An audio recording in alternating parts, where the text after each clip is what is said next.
I stood frozen in the sunlit bedroom, Mark's white dress shirt dangling from my fingertips. A crimson lipstick stain, sharp as a cut, marred the collar. My heart felt like it had turned to stone. Everything in the room remained untouched. The neatly made bed, the meticulously arranged closet, the sunlight filtering through the curtains casting pale streaks on the wooden floor. But in that moment it all felt like a lie. One small stain on a shirt, yet it was enough to shatter every ounce of trust I had in my marriage. I blinked, forcing myself to breathe evenly. Maybe it was just a mistake, an accidental brush from someone, a fleeting contact at the hospital. Mark was a neurosurgeon. His job required long shifts, sometimes stretching 16, even 18 hours a day. But as I lifted the shirt to my face, an unfamiliar scent hit me. Intense, alluring, and entirely not mine. A cold shiver ran down my spine. I stared down at the shirt in my hands, my eyes scanning the fabric as if it held a silent confession. My mind went blank. I needed proof. I opened Mark's closet, rummaging through the drawers. Nothing seemed out of place. But then my eyes landed on a gym bag, shoved deep into the farthest corner as if deliberately hidden. I unzipped it, revealing another dress shirt, still carrying that same foreign perfume clinging to every fiber. The cuff had a faint smudge of makeup powder, and this time, there wasn't just one lipstick stain. There were two. A wave of dizziness swept over me. I sank onto the floor, my hands tightening around the fabric, struggling to steady my breath. This was no coincidence. I needed more answers. Mark's phone was still charging on the nightstand. I had never checked his phone before. I trusted him. I used to trust him. But now, that trust was crumbling, piece by piece. I picked up the phone, my fingers gliding across the screen. The most recent message appeared. A name stood out. Lauren Mitchell. I tapped on it. Last night was incredible. I can still feel your warmth on my skin. When are you leaving her? I didn't know when I stopped breathing. My hands trembled as I scrolled through the previous messages. A long string of secret meetings, suggestive texts, intimate photos, all of it proving that this affair was far from recent. 7 months. He had been betraying me for 7 months. Suddenly, this room felt foreign. I felt like I was standing in an empty space where all the warm memories had crumbled into jagged fragments. I heard the door open. Mark stepped inside, his white coat still on, tie loosened, hair slightly disheveled, as if he had just come from a long day in the operating room. If it were any other day, I would have walked up to him, helped him remove his tie, asked him about his day. But not today. His eyes flicked to the phone in my hand. "What's wrong?" His voice was calm, but I caught the flicker of unease in his gaze. I held up the phone. Lauren Mitchell. Silence filled the room. I could feel the air between us shift, as if one more breath would shatter the fragile pretense. Mark blinked, and as if he had already rehearsed his reaction, he sighed, removed his tie, and placed it on the bed. "Alice, I think we need to talk." I gripped the phone tighter. "How long have you been cheating on me?" No excuses, no hesitation. 7 months. I let out a hollow laugh. Some part of me had already known the answer, but what hurt more than his confession was the absolute indifference in his voice. "And now what? Are you going to apologize?" I raised the phone. "Or are you about to come up with some excuse?" Mark shook his head. "I want a divorce, Alice." No remorse, no explanation. The words were so cold, they felt like being pushed off a cliff into an endless void. I stood there, staring at the man before me, the man I had trusted, loved, and poured everything into building a life with. But to him I had been nothing more than a burden he was ready to cast aside. My chest tightened, but I refused to let him see my pain. I swallowed down the lump in my throat, tossed the phone onto the bed, and lifted my chin, meeting Mark's gaze head on. "Then let's get a divorce." He seemed surprised by my composure, but I didn't give him a chance to take control of the situation. I stepped forward, standing right in front of him, my voice low but sharp. "But don't think you'll walk away without paying for everything you've done." I walked out of the bedroom with a heavy heart, but my steps were steadier than ever. Mark had decided to throw me away, to throw this family away, but I wasn't going to let him leave so easily. I had spent 12 years building this marriage, sacrificing my career, my dreams to stand behind him, and now he simply declared he wanted a divorce, as if he were signing a business contract? I had no more tears to shed, no more pain to endure, only determination remained. The next morning I drove straight to the office of Patricia Hayes, one of the city's top divorce attorneys. The woman, in her 50s with sharp-cut hair and experienced eyes, flipped through the file in front of her, listening to my story without revealing any emotion. When I got to the part where Mark coldly pulled out of our marriage, she simply set her pen down. "You need to prepare for a battle," she said, her voice devoid of embellishment. "But if you want the upper hand, we need to find out exactly what he's hiding." I frowned. "You think he's hiding something?" Patricia leaned forward, her gaze piercing. "Alice, I've been doing this for over 20 years. When a man like Mark decides to divorce so casually, without any concern for assets or custody, it means he already has a plan. And that plan includes hiding things that should rightfully belong to you." I clenched my hands in my lap. I didn't want to believe Mark could be deceitful about money, but after everything, what wasn't he capable of? "So what do I do?" Patricia gave a faint smile. "We start with the finances." She instructed me to gather all financial documents I could find. Bank statements, pay stubs, tax returns, joint asset agreements. That night, after putting the kids to bed, I opened the safe in Mark's study, flipping through stacks of papers. When I reached the bank transactions, the numbers on the screen made my blood run cold. The withdrawals, $5,000, $10,000, sometimes even $20,000, flowing steadily into an account under the name Silverbrook Holdings, LLC, a company I had never heard of. I printed everything I found and brought it to Patricia the next morning. As she scanned the statements, her brows furrowed slightly. "We need to find out what Silverbrook Holdings is." I looked at her. Could Mark have a secret account? Patricia sighed. "I've seen this before. But what worries me is that this isn't just savings. It looks like this money is being funneled for a specific purpose." A chill ran through me. What purpose? Strick called a financial expert she trusted, and within a day we had results. Silverbrook Holdings was a shell company registered in another state, under Mark's name alone. No clear business activities, no legitimate investment records. A ghost company. My stomach twisted. Could he be... I hesitated, afraid to voice the thought in my head. Could he be using that money to support Lauren? Patricia shook her head. Possibly. But this isn't just about funding a mistress. A sum this large is usually tied to something bigger. Tax evasion, money laundering, or something even more serious. I felt the blood drain from my face. Mark hadn't just betrayed me in our marriage. He might be entangled in something far worse. Patricia exhaled. "I think you should talk to someone." "Oh, Ethan Russell." I frowned. "Who is that?" Dr. Ethan Russell used to be Mark's colleague at the hospital, but 2 years ago he suddenly left, and no one knew why. There were rumors that he discovered something unusual at the hospital, but no one dared to ask too many questions. My hands clenched. A deep unease settled over me. "How do I meet him?" Patricia smiled. "I have his contact. You just need to ask the right questions." That evening, I sat in my car outside a small cafe, my hands wrapped tightly around a warm paper cup. Ethan Russell walked in. A man in his 40s, streaks of gray in his hair, his face sharp but weary. He sat across from me, studying me in silence before speaking. "I've been expecting this call for a long time." I froze. Ethan took a sip of coffee and said slowly, "Alice, you're not the first to question Mark. But if you want the truth, you need to be prepared. What you're about to learn could change everything." I didn't take my eyes off him. "Then tell me," I whispered. "What's the truth?" Ethan Russell stirred his coffee, his sharp eyes locking onto mine as if assessing whether I was truly ready to hear what he had to say. "I didn't leave the hospital because I wanted to," he began, his voice calm but laced with bitterness. "I was forced out, because I knew too much." I held my breath, feeling my heart pound in my chest.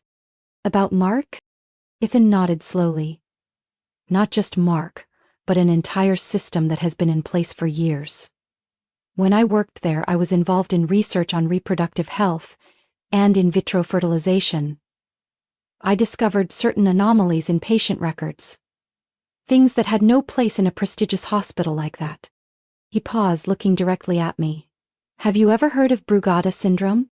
I shook my head, though the name sounded vaguely familiar.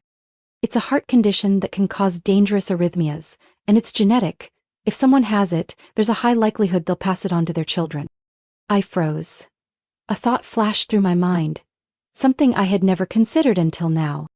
You're saying Mark has a heart condition? Ethan nodded. Yes. He never wanted anyone to know.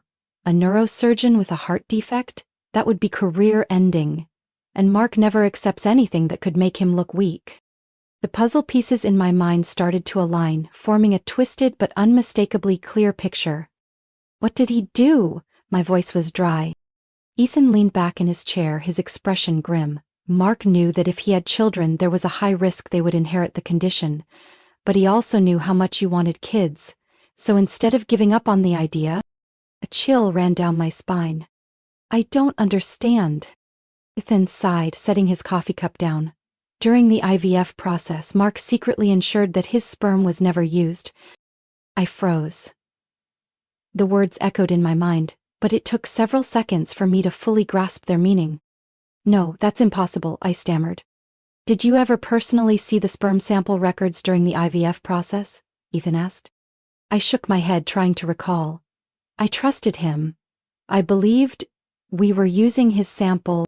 You only believed what he told you. Ethan gave a bitter smile, and he knew that. The system allows those with power to manipulate the process without raising suspicion. The world around me spun. I had endured countless failed pregnancies, suffered through unimaginable heartbreak, and now I was finding out that it had all been built on a lie? My hands clenched. Do you have proof? Ethan nodded. I collected some records before I left, but if you really want to know the truth, you can do a DNA test. I nearly collapsed into my chair. A DNA test? I had never considered it, had never had a reason to doubt Mark's connection to our children. But now, the thought wrapped around me, suffocating every other rational thought. I looked at Ethan, my voice shaky but resolute. Can you help me? He nodded. I'll give you the address of an independent lab, collect hair or saliva samples from your kids, and if possible, something from Mark. I left the cafe with a list of tasks, but my mind was completely blank. I drove home on autopilot, knowing only one thing. I had to do this. That night, after putting the kids to bed, I stepped into their rooms. Gently, I took a few strands of hair from my eldest daughter's brush, then did the same for the other two. Each strand felt impossibly heavy in my hands, as if they carried the answer to the question I feared most. At the last moment, I stopped in front of Mark's office. Even though he no longer lived here, I knew he had left behind some personal items. I opened a drawer and found an old toothbrush he had never taken with him. I placed everything in a Ziploc bag, my heart pounding so hard I thought it might burst from my chest. 4 days later, I received an email from the lab. I opened it, my eyes scanning through the lines of clinical text that couldn't have been clearer. The tested samples show no biological relationship to the presumed father. I stared at the DNA results, each word cutting into my mind like a blade. Mark was not the biological father of my children. I had been living in a lie for 12 years without ever knowing it. But I didn't have time to break down, not now. I took a deep breath, grabbed my phone and called Patricia Hayes. She answered after the second ring. I need to see you immediately, I said, keeping my voice steady. I have proof. At Patricia's office, I placed the DNA results on the table. Her eyes narrowed as she read through each line. This is what I suspected, she murmured, her voice low. But to build a case, we'll need more. I nodded. I want him to pay, not just for me but for any other children who may have been deceived the same way. Patricia leaned back in her chair, studying me as if measuring my determination. Finally, she nodded. All right. There's someone you should meet. 2 days later, I sat in a small cafe across from Michael Dawson, a seasoned investigator specializing in medical fraud. The middle-aged man with salt and pepper hair flipped through the documents I had brought, his eyes sharpening when he reached the bank records for Silverbrook Holdings. Mark Carter isn't the first person I've seen do this, Dawson said, his voice steady and firm. But he's careful. He doesn't leave easy trails. I tightened my grip on my hands. I don't care how careful he is, I want this exposed. Dawson watched me for a long moment, then set the stack of documents down. We need more evidence. If Mark manipulated your IVF process, there's a high chance other families were victims too. My stomach felt heavy. The thought of others going through the same deception filled me with both anger and grief. Where do we start? Dawson folded his hands and nodded. There was a former nurse who worked at the hospital's IVF center. She might have the answers we need. 3 days later, I stood outside a small suburban house, my heart pounding harder than usual. Linda Fletcher, a former nurse at the IVF center, was one of the only people brave enough to speak up when she noticed discrepancies at the hospital. I rang the doorbell. The door cracked open, revealing a woman in her 50s with streaks of silver in her hair. Who are you? I'm Alice Carter. I took a deep breath and held out the DNA results. I think we have something in common. Linda glanced at the paper and I saw a flicker of sorrow in her eyes. Without a word, she stepped aside, letting me in. Inside, she poured me a cup of tea before sitting across from me, her gaze piercing. I worked at the IVF center for 15 years, she began. I've seen a lot of cases, but yours is unique. I held my breath, waiting. Mark Carter was a powerful figure at the hospital. When I noticed discrepancies in the IVF procedures, I reported them to the higher-ups, but nothing happened. Instead, they forced me out. I clenched my fists. Do you have any records? Anything that proves Mark tampered with IVF cases? Linda quietly stood up and disappeared into another room. Moments later, she returned with a box filled with old documents. I couldn't take everything when I left, but I kept the most important copies. She pushed the box toward me. I never had enough proof to take this public, but maybe you will. I opened the box, scanning patient files, handwritten notes, and, most importantly, documents bearing Mark's signature. A surge of fury rose inside me. This was exactly what I needed. I left Linda's house with the box in my hands and a resolve stronger than ever. But I had no idea that the truth ran even deeper. The next day I received a text from Dawson. I found something interesting about Mark's mistress. I frowned, texting back immediately. What is it? Minutes later, Dawson sent a file attachment. I opened it and instantly my blood ran cold. Lauren Mitchell was not just a mistress. Her real name was Lauren Adams, and 6 years ago her mother had been one of Mark's patients in a brain surgery. A surgery where Mark made a critical mistake. A surgery from which her mother never woke up. Lauren had changed her last name, approached Mark, seduced him, and now, she wasn't by his side for love. She had another reason. She was seeking revenge too. I stared at my phone screen, a cold chill running down my spine. Mark thought he was in control of everything. But in reality he had been swept into a storm he didn't even see coming.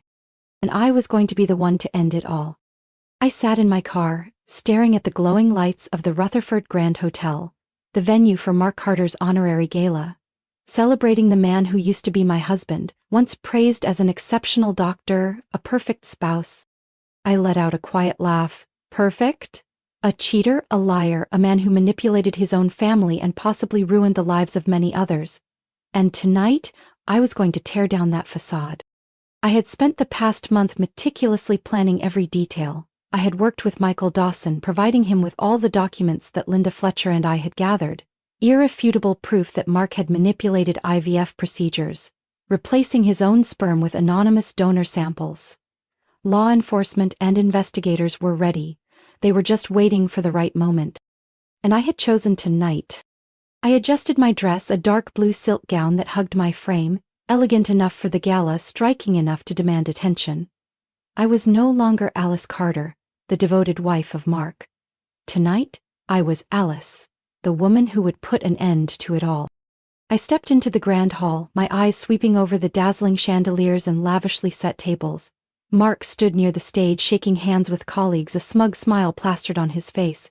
Beside him, Lauren Mitchell, or rather Lauren Adams, clung to his arm, her crimson dress flashing like a warning sign. I crossed the room, holding a cream-colored envelope in my hand. Inside, the DNA results and financial records of Silverbrook Holdings. I stopped in front of Mark's table and placed the envelope right before him. "Congratulations, Mark," I said sweetly. His eyebrows lifted slightly, momentarily surprised to see me here, but his arrogant smile remained. "Alice," he replied, glancing at the envelope, "I didn't think you'd come." "Why wouldn't I?" I tilted my head, offering a small smile. This is your special night after all? Lauren stood beside him watching me intently as if trying to figure out what I was up to. I met her gaze but said nothing. Mark opened the envelope and flipped to the first page. In an instant the smile on his lips froze. What is this? His voice dropped, a flicker of confusion in his eyes. I leaned in, my voice low enough for only him to hear. It's proof of what you've done. Of the children who aren't yours. Of the families you deceived. And of the money you thought no one would ever find. His face paled. Lauren glanced at the documents, her lips slightly parted as if she, too, was just realizing something. You should read it carefully before the night ends, I said, stepping back, because I don't think you'll be leaving here as a free man.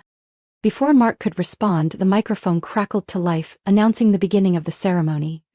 I smiled and stepped away to my table, feeling his panicked gaze burn into my back. The event proceeded as planned. Mark was named Doctor of the Year and he walked onto the stage amidst thunderous applause. But I didn't clap.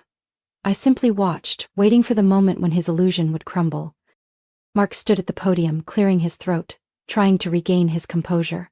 But I saw the slight tremor in his hands as he gripped the microphone. As a doctor, I've always believed that our greatest responsibility is to protect life, he began, attempting to maintain his confidence. And I am deeply honored to receive this award. The grand hall doors suddenly swung open. I didn't turn around. I didn't need to look, I knew exactly what was coming. Michael Dawson entered, flanked by two uniformed officers. They strode purposefully toward the stage, their presence sending ripples of whispers through the crowd. Mark stopped speaking. One of the officers stepped forward, his voice carrying clearly through the hushed room. Dr. Mark Carter, you are under arrest for medical fraud, falsification of patient records, and severe ethical violations in the field of medicine. The room erupted into stunned murmurs. Lauren stared at Mark, then at me.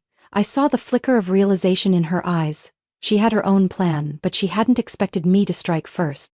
Mark whipped his head toward me, his expression a mix of fury and disbelief. Alice, you did this to yourself, I cut him off calmly. I just made sure everyone saw you for who you really are.